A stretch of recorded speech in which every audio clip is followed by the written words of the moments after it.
ৰাজ্যৰ বান পৰিস্থিতি লাহে লাহে উন্নত হৈছে।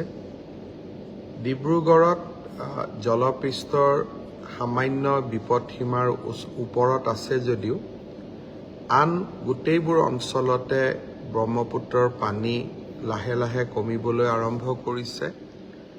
বুঢ়ীদিহিং নদীৰ পানীও কমিবলৈ আৰম্ভ কৰিছে। মই আশা কৰোঁ অহা 2-3 দিনৰ ভিতৰত বান পৰিস্থিতি আৰু অধিক উন্নত হ'ব। লাহে লাহে ৰাইজ আশ্ৰয় শিবিৰৰ পৰা ঘৰলৈ উভতি যাব পাৰিব। অহা বুধবাৰে আমাৰ চৰকাৰৰ কেবিনেট বৈঠক অনুষ্ঠিত হ'ব। আমাৰ মন্ত্ৰীসকল বিভিন্ন জিলালৈ গৈছিল বান সাহায্যত সহায় কৰিবৰ বাবে। মই এইবাৰ তেখেতসকলক আকৌ এবাৰ জিলা সদৰসমূহলৈকে বা বান ক্ষতিগ্ৰস্ত অঞ্চলসমূহলৈকে পঠিয়াম, যাতে বানৰ পিছত পুনৰ সংস্থাপনৰ ক্ষেত্ৰত আমি কাম কৰিব পাৰোঁ।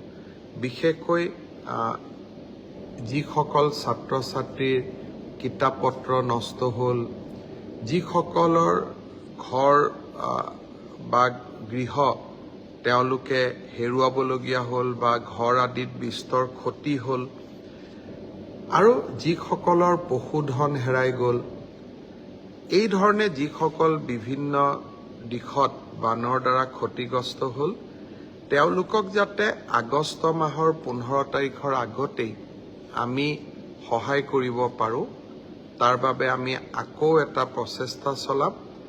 আৰু সেইকাৰণে আমাৰ মন্ত্ৰীসকলক পুনৰ এবাৰ জিলা সদৰসমূহলৈকে মই পঠিয়াম, বান ক্ষতিগ্ৰস্ত অঞ্চলসমূহলৈকে মই পঠিয়াম, যাতে ডিচি সকলে, জিলা আয়ুক্তসকলে খুব ক্ষীপ্ৰ গতিত কাম কৰিবলৈ প্ৰেৰণা পায়। আমি যাতে ক'তো শ্ল' হৈ নাযাওঁ, আমি যাতে বানপানীৰ পৰিৱেশ উন্নত হোৱাৰ পিছতো দুৰ্ভগীয়া ৰাইজক মনত ৰাখোঁ আৰু দুৰ্ভগীয়া ৰাইজৰ বাবে আমি সেৱা আগবঢ়াব পাৰোঁ। গুৱাহাটীৰ দুৰ্ভগীয়া শিশু অবিনাশৰ বিষয়ে সমগ্ৰ অসমবাসী এতিয়া অৱগত। যোৱাকালি আমাৰ SDRF, NDRFৰ প্ৰচেষ্টাত গুৱাহাটীৰ আমি অবিনাশৰ মৃতদেহ এটা নলাত ৰাজগড়ৰ ওচৰত এটা নলাত বিচাৰি পাওঁ। পোষ্টমৰ্টেমৰ পিছত সন্তানটিক বা শিশুটিক সৎকাৰ কৰা হয়। মাক দেউতাক দুখত ভাগি পৰে। আজি মাক দেউতাকক মাত লগাবৰ বাবে মই অবিনাশৰ ঘৰলৈ গৈছিলোঁ। অকণমান চৰকাৰৰ পৰা সহায় কৰাৰো চেষ্টা কৰিছিলোঁ, কিন্তু আটাইতকৈ এইটোৱে চেষ্টা কৰিছিলোঁ যাতে এই দুখৰ দিনত অবিনাশৰ পিতৃ মাতৃৰ কাষত আমি থিয় হ'ব পাৰোঁ। স্থানীয় ৰাইজেও অবিনাশৰ পিতৃ মাতৃক যথেষ্ট সান্তনা দিছে। ময়ো তেখেতসকলৰ লগতে অবিনাশৰ ঘৰলৈ গৈ পিতৃ মাতৃক সান্তনা দিলোঁ। ভৱিষ্যতেও পিতৃ মাতৃক যি পাৰোঁ সহায় কৰাৰ কাৰণে প্ৰচেষ্টা অব্যাহত ৰাখিম। বানপানীৰ সাহায্য অভিযানৰ লগে লগে চৰকাৰখনৰ আন কামবিলাকো যাতে সমান্তৰালভাৱে চলাই ৰাখিব পাৰোঁ, তাৰ বাবে আজি মই নিযুক্তি সম্পৰ্কীয় কেইবাখনো গুৰুত্বপূৰ্ণ বৈঠকত অংশগ্ৰহণ কৰিছিলোঁ। য'তেই মই যাওঁ তাতে আমাৰ আৰক্ষীত আবেদন কৰা ল'ৰা ছোৱালীসকলে মোক সুধি থাকে যে দাদা, মামা, পুলিচৰ ফিজিকেল ইণ্টাৰভিউ কেতিয়াৰ পৰা আৰম্ভ হ'ব। আমি অসম পুলিচত 6,434টা পোষ্টৰ বাবে আবেদনৰ প্ৰক্ৰিয়া আৰম্ভ কৰিছিলোঁ, আৰু আজি আমি সিদ্ধান্ত ল'লোঁ যে অহা 3 অক্টোবৰৰ পৰা পুলিচৰ ফিজিকেল টেষ্টসমূহ আৰম্ভ হ'ব। গতিকে মই সকলোকে অনুৰোধ কৰিম যে বানপানীৰ যেতিয়াই পানী শুকাব, আমাৰ খেলপথাৰসমূহ মুকলি হ'ব, আমি দৌৰা প্ৰেক্টিচ আৰম্ভ কৰিব লাগে কাৰণ 3 অক্টোবৰৰ পৰা অসম আৰক্ষীৰ ফিজিকেল টেষ্ট আৰম্ভ হ'ব। মোৰ লক্ষ্য হৈছে যে ফিজিকেল টেষ্ট, ৰিটেন আৰু ভাইভা তিনিওটা প্ৰক্ৰিয়া সম্পূৰ্ণ কৰি এই বিত্তীয় বৰ্ষতে আমি যাতে এই 6,434টা পদ ভৰ্তি কৰিব পাৰোঁ, এটা সুন্দৰ নিযুক্তি প্ৰক্ৰিয়াৰ মাজেৰে ল'ৰা ছোৱালীক নিযুক্তি দিব পাৰোঁ আৰু তাৰ লগে লগে 2025 চনৰ বাবে আকৌ এবাৰ নিযুক্তি প্ৰক্ৰিয়া আমি যাতে আৰম্ভ কৰিব পাৰোঁ। বিভিন্ন স্থানত গ'লে ছাত্ৰ ছাত্ৰীসকলে ADREৰ পৰীক্ষাসমূহ কেতিয়াও অনুষ্ঠিত হ'ব সেই বিষয়েও মোক প্ৰশ্ন কৰে। আজি আমি সেই বিষয়েও এখন বৈঠক কৰিছিলোঁ। ADREৰ আসাম ডিৰেক্ট ৰিক্ৰুটমেণ্ট এক্সামিনেশ্যন, যাক আমি চমুকৈ ADRE বুলি কওঁ, ADREৰ গ্ৰেড 3 পোষ্টসমূহৰ পৰীক্ষা 15, 22 আৰু 29 ছেপ্টেম্বৰত অনুষ্ঠিত হ'ব। মই আকৌ এবাৰ কৈছোঁ যে গ্ৰেড 3 পোষ্টসমূহৰ বাবে ইণ্টাৰভিউ 15, 22 আৰু 29 ছেপ্টেম্বৰত অনুষ্ঠিত হ'ব।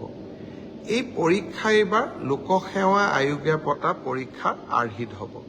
প্ৰথমতে প্ৰিলিমিনাৰী পৰীক্ষা হ'ব, তাৰ পিছত মেইনছ হ'ব আৰু মেইনছৰ পিছত আমি ভাইভা প্ৰক্ৰিয়াৰ মাজেৰে আমি সমগ্ৰ ইণ্টাৰভিউ প্ৰক্ৰিয়াটো সমাপ্ত কৰিম। প্ৰিলিমছ এক্সাম তৃতীয় শ্ৰেণীৰ পদসমূহৰ বাবে 15, 22 আৰু 29 ছেপ্টেম্বৰত অনুষ্ঠিত হ'ব। আজি আমি জুলাই মাহত আছোঁ। মই আশা কৰিম যে আমাৰ শিক্ষাৰ্থীসকলে, চাকৰি প্ৰাৰ্থীসকলে যাতে পঢ়া শুনা আৰম্ভ কৰে। ঠিক সেইধৰণে চতুৰ্থ শ্ৰেণীৰ বাবেও আমি একেটাই ব্যৱস্থা হাতত ল'ম। প্ৰথমতে প্ৰিলিমছ, তাৰপিছত মেইনছ আৰু তাৰপিছত ভাইভা ভচি। গ্ৰেড 4 বা চতুৰ্থ শ্ৰেণীৰ পদৰো প্ৰিলিমছ 20 আৰু 27 অক্টোবৰত অনুষ্ঠিত হ'ব। আমাৰ গ্ৰেড 3ত প্ৰায় 7,500 পোষ্ট আছে আৰু গ্ৰেড 4ত প্ৰায় 4,500 বা আৰু অলপ 100-200 বেছি, ইমানখিনি আমাৰ পোষ্ট খালী হৈ আছে। এটা স্বচ্ছ নিযুক্তি প্ৰক্ৰিয়াৰ মাজেৰে আমি এই পদখিনি পূৰণ কৰিম। এলিমেণ্টাৰী এডুকেশ্যন, প্ৰাথমিক শিক্ষা বিভাগৰ শিক্ষকসকলৰ নিযুক্তিৰ প্ৰক্ৰিয়াও খুব সোনকালে আৰম্ভ হ'ব। অৱশ্যে ছেকেণ্ডাৰী এডুকেশ্যনত আমাৰ অকণমান সময় লাগিব, কাৰণ প্ৰথমবাৰৰ বাবে অসমত আমি গ্ৰেজুৱেট টিচাৰ মেথছ বুলি এটা নতুন পদ সৃষ্টি কৰিব খুজিছোঁ। আমাৰ স্কুলবিলাকত, হাইস্কুলবিলাকত ইমান দিনে গ্ৰেজুৱেট টিচাৰ ছায়েন্স আছিলে, মেথছৰ বাবে সুকীয়া শিক্ষক নাছিলে। যোৱা কালি শিক্ষা বিভাগৰ লগত মই বহুত দেৰি বহিছিলোঁ আৰু আমি এটা সিদ্ধান্ত লৈছোঁ যে আমাৰ হাইস্কুলবিলাকত গ্ৰেজুৱেট টিচাৰ মেথছ বুলি এটা সুকীয়া পদ হ'ব লাগে, যাতে গণিতৰ ওপৰত আমি একোজন শিক্ষক নিযুক্তি দিব পাৰোঁ। গণিতৰ শিক্ষক নোহোৱা বাবে আমাৰ স্কুলসমূহত শিক্ষা ব্যৱস্থাত বহুত জটি পৰে। শিক্ষা বিভাগে কেইবা হাজাৰো, বিশেষকৈ প্ৰথম অৱস্থাত প্ৰায় 2000 গণিত শিক্ষকৰ পদ সৃষ্টি কৰিব লাগিব। সেয়েহে মাধ্যমিক শিক্ষকৰ নিযুক্তি প্ৰক্ৰিয়াটো এমাহ বা 2 মাহ পিছত আমি আৰম্ভ কৰিম। সেই হ'লেও মোৰ লক্ষ্য যে এই গোটেই পোষ্টখিনি গ্ৰেড 3ত 7,600, গ্ৰেড 4ত 5,000, পুলিচত 6,434, এলিমেণ্টাৰী এডুকেশ্যনত 5,550 গৰাকী শিক্ষক, ছেকেণ্ডাৰী এডুকেশ্যনতো প্ৰায় 8,000 শিক্ষক, এই গোটেই অৰ্থাৎ প্ৰায় 35,000 নিযুক্তি আমি মাৰ্চ মাহ বা এপ্ৰিল বিশেষকৈ বহাগ বিহুৰ আগতে আমি শেষ কৰিব খুজিছোঁ। ছাত্ৰ ছাত্ৰীসকল, যুৱক যুৱতীসকল, নিকা নিযুক্তি মোৰ দায়বদ্ধতা আছিল। বহু সময়ত বহুতে কয় যে মেৰিটত নিযুক্তি পাইছোঁ, চৰকাৰক কিয় খাতিৰ কৰিব লাগে। পংকিলতাৰ দিনত ৰাজনৈতিক দৃষ্টিৰ পৰা আঁতৰি মেধাৰ ভিত্তিত নিযুক্তি দিয়া সিদ্ধান্তই ৰাজনৈতিকভাৱে আমাক কৰবাত বহুত ক্ষতি কৰে। আনকি আমাৰ দলৰ মানুহবিলাকো বা আমাৰ দলৰ কাৰ্যকৰ্তাবিলাকো কেতিয়াবা মন বেয়া কৰে যে আমি দল কৰোঁ কিন্তু চাকৰি আমি নাপাওঁ। তথাপিতো মেৰিটত নিযুক্তি দিয়া মোৰ এক দায়বদ্ধতা আছিল আৰু সেই দায়বদ্ধতা পালন কৰাৰ বাবে মই আকৌ এবাৰ সাজু হৈছোঁ। বহুদিন অসমত বহু ধৰণে নিযুক্তি হৈছিল, কিন্তু মেধাৰ ওপৰত নিযুক্তি এনেকৈ কেতিয়াও হোৱা নাছিল। 1 লাখ নিযুক্তি সমাপ্ত কৰি নিৰ্বাচনী সভাবিলাকত মই যি ধৰণে প্ৰতিশ্ৰুতি দিছিলোঁ যে মই আৰু 50,000 নিযুক্তিৰ ব্যৱস্থা কৰিম, তাৰ প্ৰতি ধাৱমান হৈছোঁ। আজিৰ পৰা সেই প্ৰক্ৰিয়া আৰম্ভ হ'ল। সকলোকে বহুত শুভেচ্ছা জনাইছোঁ।